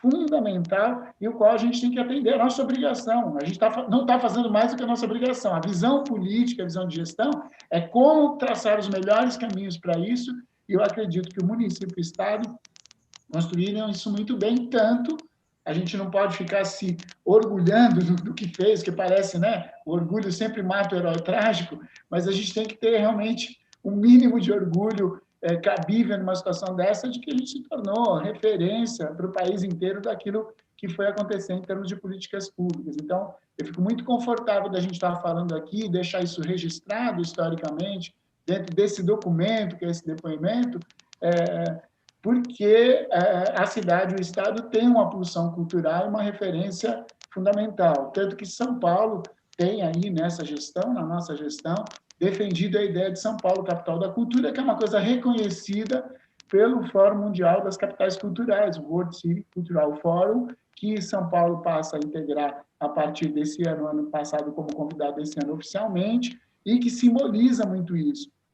Para vocês terem um exemplo, o primeiro investimento de uma cidade grande, cultural, importante na Europa, que foi Barcelona, foi citado no fórum, foi o equivalente a 3 milhões de dólares. A gente está falando de investimentos que são de 12 milhões de dólares só no município, de um pouco mais do que isso aí no estado, um valor bem significativo em termos de dólares. Eu não fiz a conta de cabeça ainda, o Sérgio pode fazer, mas, enfim, são muito impactantes como isso chega numa cidade. E isso representa também colocar a cultura na centralidade do debate político, sem ser pela criminalização e a maneira como foi tratada anteriormente, e sim pelo valor que ela tem no sentido econômico e do que ela pode produzir de valor simbólico neste momento. Um momento muito significativo, onde o tema da diversidade, que eu citei de maneira subjetiva, veio à tona. Então, um deles que eu acho fundamental, e aí é muito bom estar falando isso com o Miguel, que é a questão antirracista. Eu acho ela fundamental, necessária e muito importante estar sendo colocada nesse momento. Enfim, agradeço a oportunidade de estar falando desses temas assim, que são tão caros para nós, que estamos aí no dia a dia dessa luta do enfrentamento e de como encarar os nossos medos e buscar coragem nisso tudo. Obrigado. Eu que agradeço, Hugo. Eu não posso deixar aqui de lembrar que no Prêmio Arcanjo de Cultura, no passado no Teatro Municipal, eu estive com vocês três ali, sendo premiados com temas que têm a ver com a nossa mesa, né? O Hugo Possolo sendo premiado pela sua direção artística no Teatro Municipal, que abriu o palco do Municipal para artistas circenses, para artistas negros, para artistas da periferia, né? Tivemos o show do Emicida, tivemos as Divinas Divas, né? De Jane de Castro, que faleceu 2 semanas atrás, esteve no palco do Municipal, e quanto isso foi emblemático, né? As atrizes travestis pioneiras ali no palco do Municipal, o próprio Prêmio Arcanjo, com toda aquela diversidade representada ali. Primeira vez, como o Zé Celso disse, que um grande prêmio dava prêmio para todo mundo da cidade, né? E unindo todo mundo, sem separar ninguém, que acho que é muito importante isso. O Sérgio Saleitão também ali recebendo o Prêmio Arcanjo pelo Miss Experience, que parecia que estava antevendo essa arte digital, né? Um novo museu, a gente nem sabia que ia ser 2020, mas eu fico muito feliz de podermos ter reconhecido que era um outro tipo de museu super digital que veio a ser o que é o museu hoje, né? Com essa interface digital, agora com presencial aos poucos. Miguel, é importante dizer que toda aquela exposição sobre os 500 anos de Leonardo da Vinci, lá no Miss Experience, que abriu o espaço Miss Experience, foi um sucesso, né? Entre 1º de novembro e 17 de março, nós tivemos 400 mil visitantes. Aquela exposição ela está toda online agora. Então, nós colocamos ela, e inclusive com a possibilidade de quem, enfim, tiver aqueles óculos que permitem uma simulação de realidade virtual, usando os seus celulares, as pessoas podem experimentar quase como se estivessem no próprio Miss Experience. Isso levou lá uns 3 meses para a gente conseguir botar no ar, mas, enfim, entrou no ar e também é um grande sucesso. Muito, muito, muito bom, Sérgio Saleitão. Fico muito feliz também. Outro dia eu dei a notícia do Festival de Música que vai ser feito no Memorial. No júri estava o nosso querido Zusa Homem de Melo, deixo aqui nosso saudoso Zusa, foi substituído. E agora virou uma homenagem a ele, né? O Canta São Paulo. Canta São Paulo. O troféu vai se chamar Troféu Zusa Homem de Melo, como uma homenagem a ele. Que ótimo essa rapidez, porque o Zusa merece, era o maior especialista de música. Eu aprendi muito com o professor Zusa. E falando de escola de teatro, Ivan Cabral, você que foi o primeiro ator aí para o digital, eu sei que a SP Escola de Teatro também foi a primeira instituição dedicada ao ensino das artes cênicas a legitimar o teatro digital como tema, né, do segundo semestre da escola. Vocês legitimaram a produção de teatro digital como um tema de pesquisa, de estudo. E aí eu pergunto agora, como diretor executivo da SP Escola de Teatro, a mesma pergunta que eu fiz para os 2 secretários: como que a SP Escola de Teatro encarou o medo e transformou o medo em ação e seguiu em frente nesse tão difícil 2020, Ivan? Então, Miguel, eu acho que foi um conjunto de ações que surgiram ali naquele momento que fizeram com que a gente fosse muito ágil e muito rápido. Eu quis lembrar a data da reunião que o secretário propôs para a gente, porque eu estava presente nessa reunião, dia 1º de abril.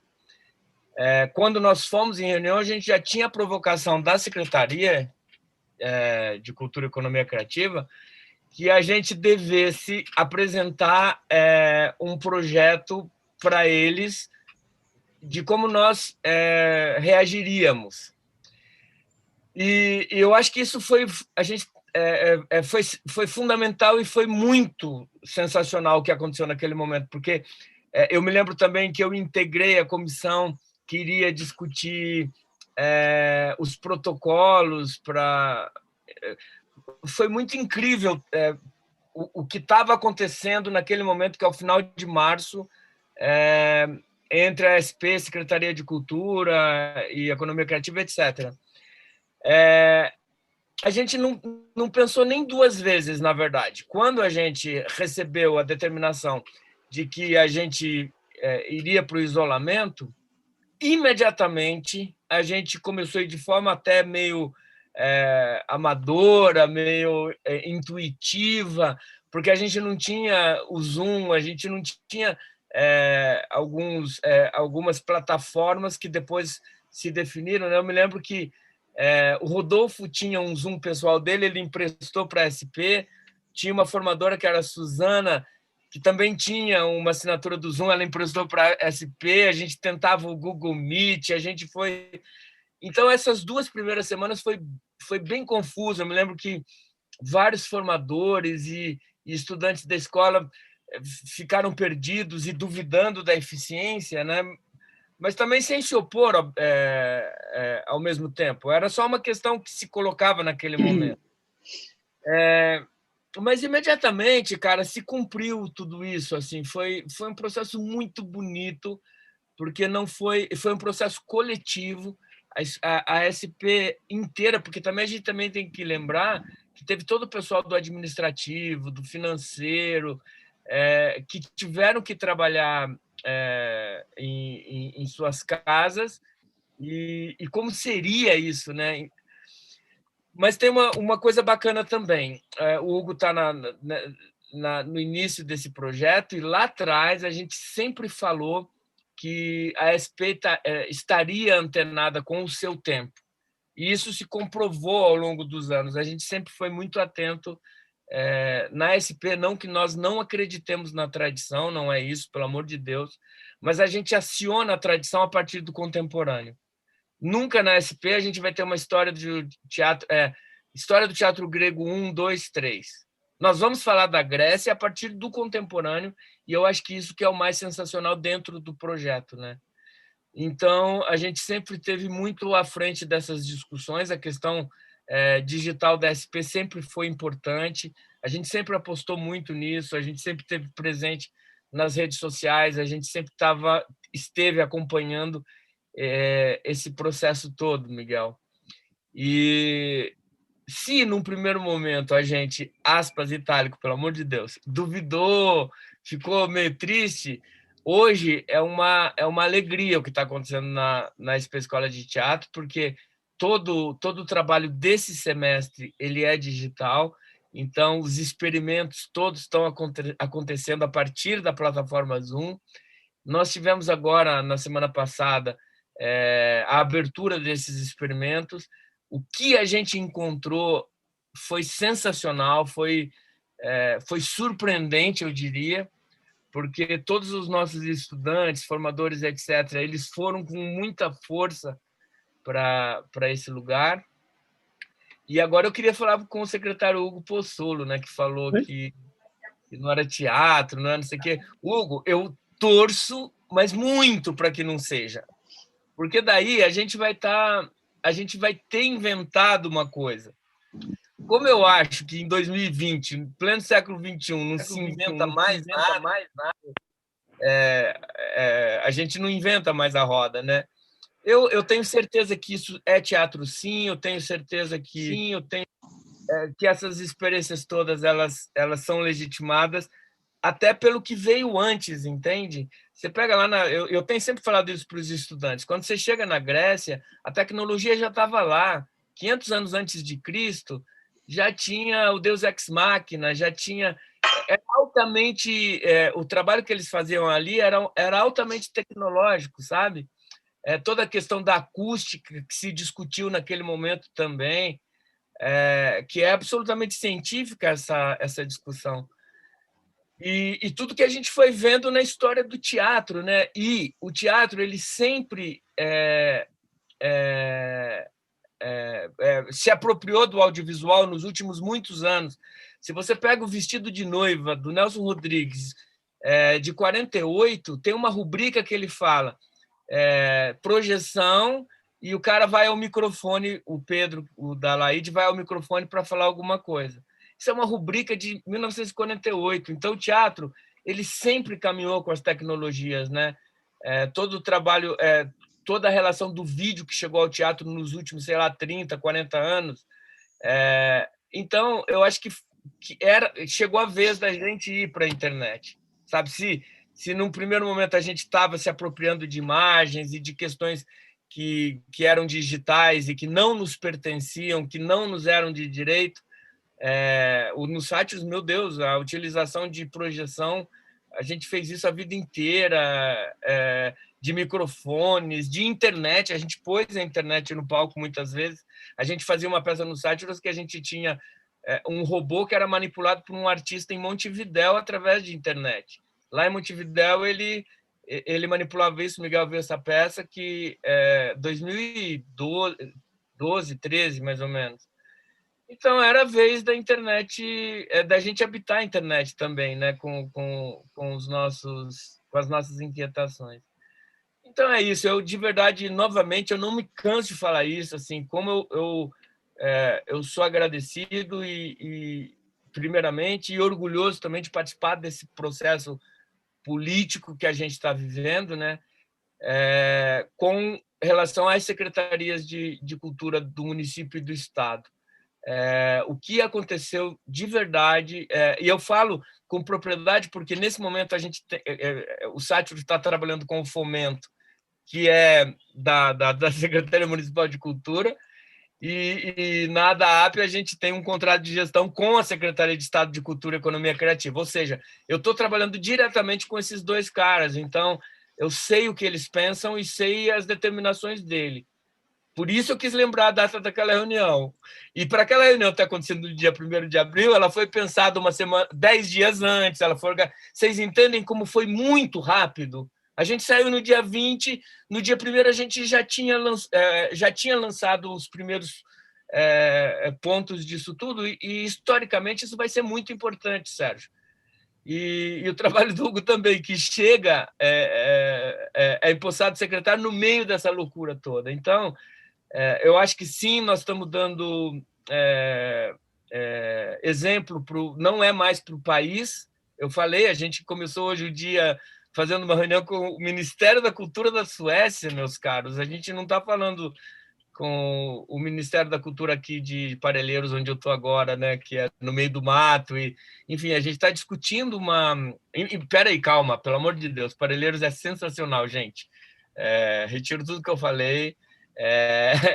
Não tem comparação, não. Mas, enfim, eu estou enaltecendo a Suécia até por causa da questão da tecnologia. É a Suécia, eles falaram isso hoje, que está disputando aqui no Brasil a entrada do 5G, né? Ou seja, eles têm essa tecnologia. A tecnologia do 5G ela está na Suécia, na Finlândia e na China. São só esses 3 lugares que têm o poder dessa discussão nesse momento para o mundo. E é sobre isso que eu estou falando, de mundo tecnológico. Então é isso, querido. Muito obrigado, Ivan Cabral. Bom, o papo está muito bom, mas o nosso tempo já estourou, já acabou. Eu quero agradecer os 3. Eu vou passar a palavra, claro, para cada um de vocês poder fazer suas últimas considerações finais aí desse nosso papo maravilhoso sobre políticas públicas como construção de uma cultura democrática. Acho que nós abordamos o tema, tocamos nele o tempo todo, e parabenizo, obviamente, os 2 secretários, Ivan Cabral, na SP Escola de Teatro, por terem reagido rápido, e se a cultura teve momentos felizes neste ano, é muito graças a esses nomes que estão participando dessa mesa aqui, diante de toda a loucura que foi a vida para os profissionais da cultura e da economia criativa neste 2020.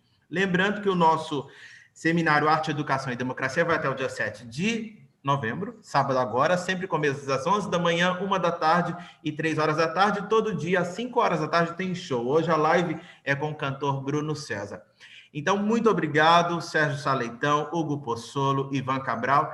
Eu vou passar a palavra para cada um de vocês fazerem suas considerações finais, quiserem deixar algum canal de contato. E muito obrigado, a cultura agradece e a democracia também. Sérgio Saleitão. Maravilha, Miguel, Ivan, Hugo, foi um prazer compartilhar essa live aqui com vocês. Como eu disse no início, tenho certeza que... No início eu esperava que fosse, agora eu tenho, depois de tudo que eu ouvi aqui, eu tenho certeza que foi uma experiência produtiva e recompensadora para todos que nos acompanharam aqui nesse momento. Eu queria apenas deixar aqui um último ponto que eu considero importante também de ser aprofundado. Obviamente não vou fazê-lo aqui, porque estamos fazendo uma despedida nesse momento, mas que eu acho importante deixar aqui também na mesa, porque tem tudo a ver aí com esse tema.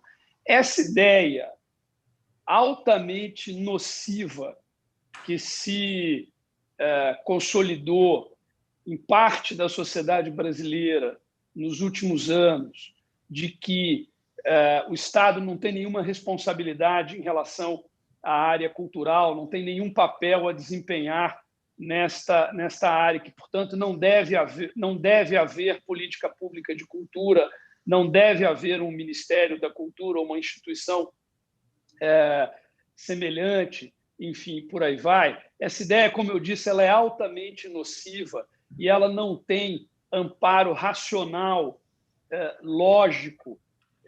Ela é uma ideia que fere a Constituição, como eu fiz questão de demonstrar na minha primeira intervenção, fere a Constituição brasileira, onde está lá claramente colocado que o Estado, portanto, o poder público nas suas 3 esferas, tem sim um papel a desempenhar no campo da cultura, e esse papel é extremamente positivo, não apenas para a cultura, mas para toda a sociedade, em todas as áreas, mas também não tem amparo no mundo. Quer dizer, isso aí, eu até, Hugo, faço um reparo aí a uma expressão que você usou, isso não é uma visão conservadora, isso é uma visão reacionária, e é importante a gente diferenciar essas duas correntes, o conservadorismo democrático tradicional, que valoriza, sim, a cultura, desse reacionarismo brucutu que nós temos aqui no nosso país, que é, repito a expressão, altamente nocivo, não apenas para a cultura, como para o conjunto da sociedade brasileira. Eu cito apenas um exemplo aqui. O primeiro Ministério da Cultura do mundo foi criado num governo conservador, o governo do General de Gaulle, na França.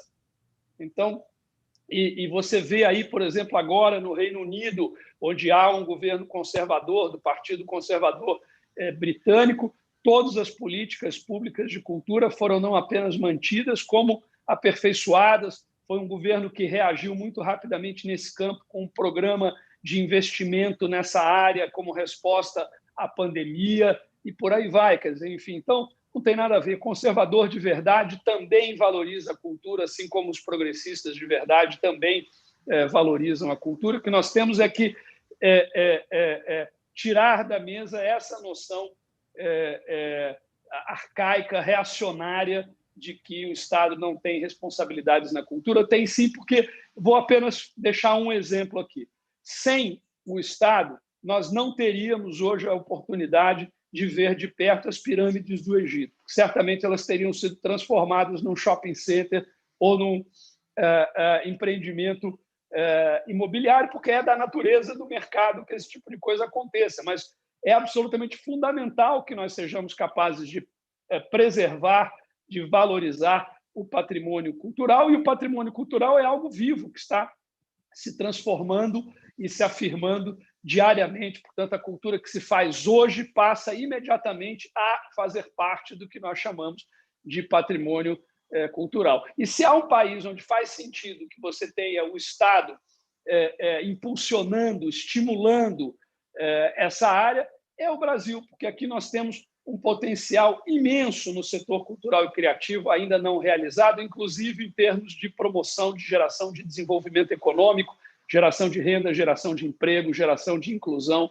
de oportunidades e impacto, inclusive, em outras áreas, como ficou claro aí no caso da pandemia, impacto na saúde, na educação, no turismo, no desenvolvimento econômico, na segurança pública e por aí vai. Portanto, nós precisamos defender e afirmar essa bandeira de que a política pública de cultura e, portanto, a cultura, a arte e a economia criativa, sim, são atribuições do Estado, e o Estado deve atuar neste setor de maneira democrática, respeitando a autonomia dos cidadãos, das cidadãs, dos criadores, mas estimulando este setor, porque ele responde muito rapidamente, ele responde muito bem e beneficia a todos com esta resposta em todas as áreas. É uma questão também civilizatória, né? Mas, enfim, parabéns a todos aí pelo ótimo debate, pela ótima conversa, pelo ótimo diálogo, e fico à disposição, Ivan, aí para os próximos.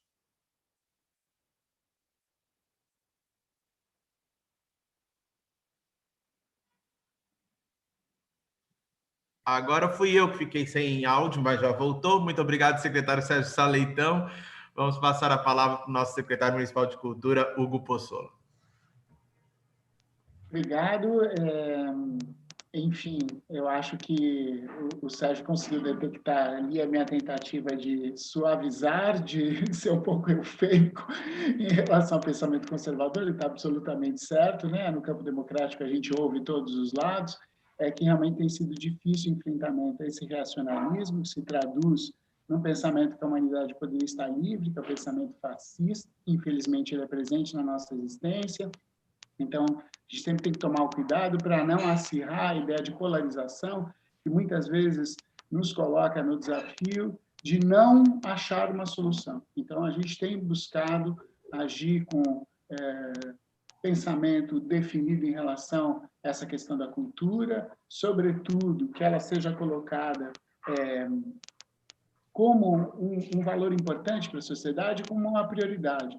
É muito comum, seja à esquerda, à direita, acima, embaixo, entre, que sente se desqualificar a cultura como algo supérfluo. Então, é importante que a gente saiba desse valor, tanto do ponto de vista aí, que eu acho da Constituição, que o Sérgio colocou tão bem, né, desse direito nosso ao acesso, nosso como população, nosso como cidadãos, ao bem cultural, e o desafio que é passar por um momento de guerra ou de peste, no caso a gente está passando por uma peste, e que está enfrentando essa pandemia.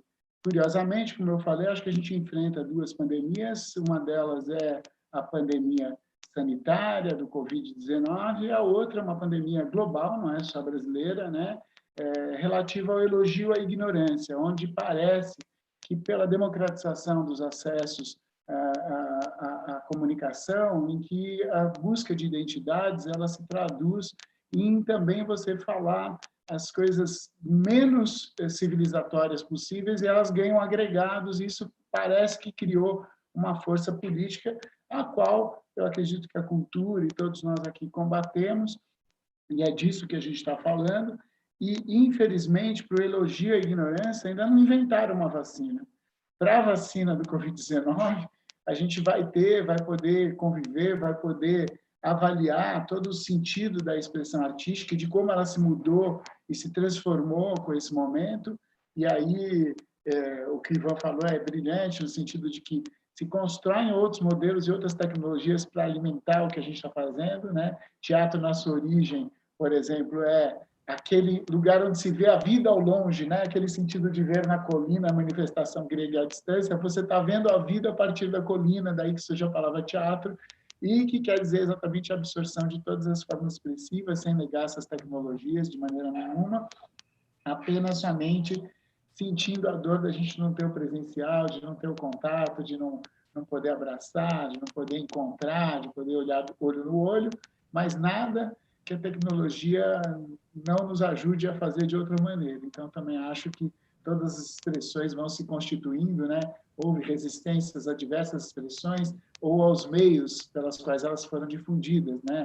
Houve resistência ao rádio, à televisão, e hoje são meios fundamentais de expressão de várias formas artísticas que chegam por esses veículos. A internet não deixa de ser isso, e eu fico feliz da gente estar podendo discutir com profundidade, amplitude, esse sentido, né, do valor político da cultura, para que a cultura se torne realmente uma prioridade, que ela esteja presente nas nossas vidas e que as dificuldades sejam elas de uma dificuldade circunstancial, de uma consequência ambiental de uma peste que ela gera nas nossas vidas, e que seja também enfrentamento político contra esse reacionarismo que aí o Sérgio também citou, e que a gente deve saber enfrentar, sobretudo com aquilo que dá trabalho e que a gente tem, né? O pensamento dá trabalho, né?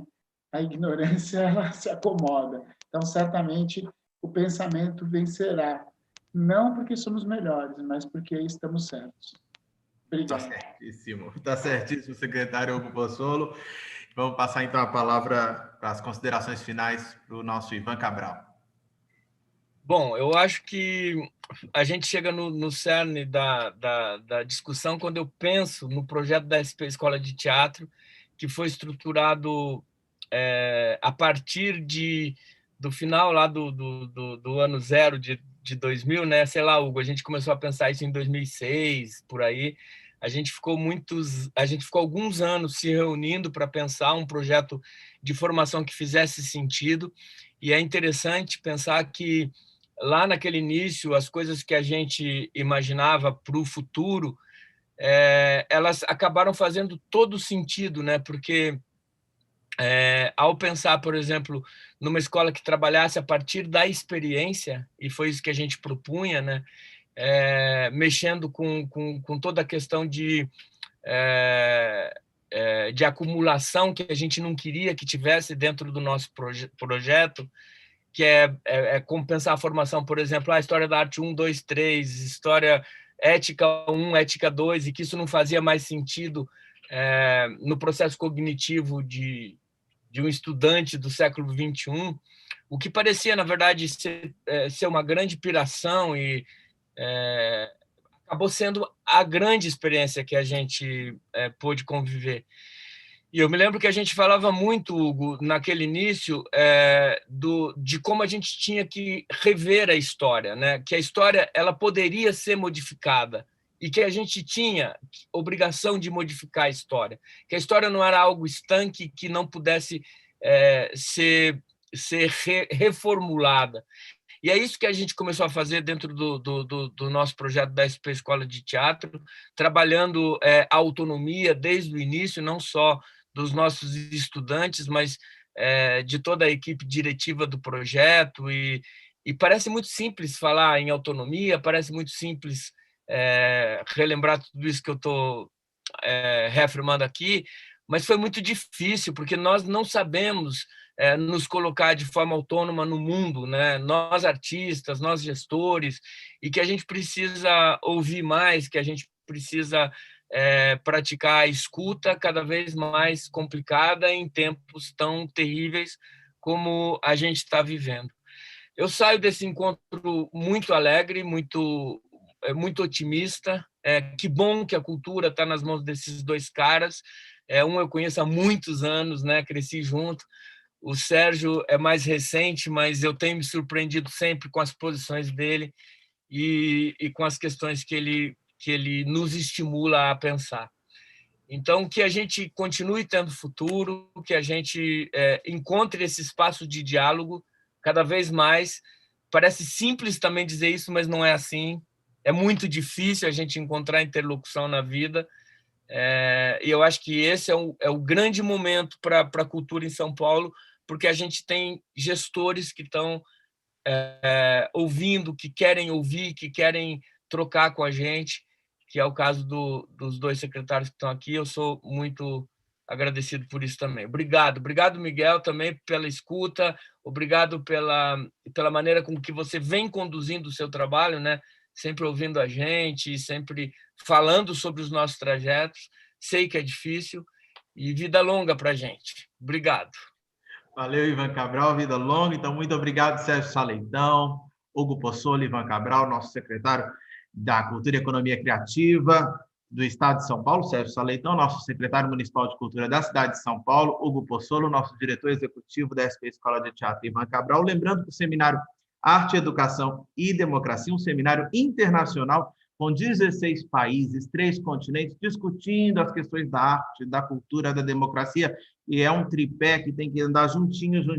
Lembrando que nós continuamos as nossas mesas hoje à 13h, às 15h, 5h tem o show do cantor Bruno César, e eu falei que o Saleitão e que o Hugo Possolo ganharam o Prêmio Arcanjo pelo Miss Experience e pela direção do Municipal, e o Ivan Cabral representou a ADAP, que ganhou pelo projeto pedagógico da SP Escola de Teatro naquela noite no Municipal. Miguel, você me permite uma última observação? Permito. Nós não podemos encerrar essa mesa sem destacar o seu papel aqui. Você mandou muito bem, cara. Você nasceu para isso. Você é um excelente mediador de debate, você tem uma naturalidade, você joga bem, divide bem as coisas e tal. Você mandou super bem. Acho que a gente não pode encerrar sem fazer essa menção, esse destaque aí ao seu desempenho, à sua performance como apresentador / mediador. Concordo plenamente, bravíssimo. Agora vocês me deixaram sem graça. Muito obrigado, secretário. Muito obrigado mesmo, meu coleguinha jornalista que nem eu. Lembrando que você pode seguir a SP Escola de Teatro, né? Nós estamos no Instagram, Escola de Teatro, tá com vaga aberta para o curso gratuito de teatro ano que vem, 8 modalidades. Não deixe de fazer sua inscrição. Bom, gente, a gente vai ficando por aqui. Eu sempre gosto de falar muita cultura e muita saúde para todos nós. Tchau.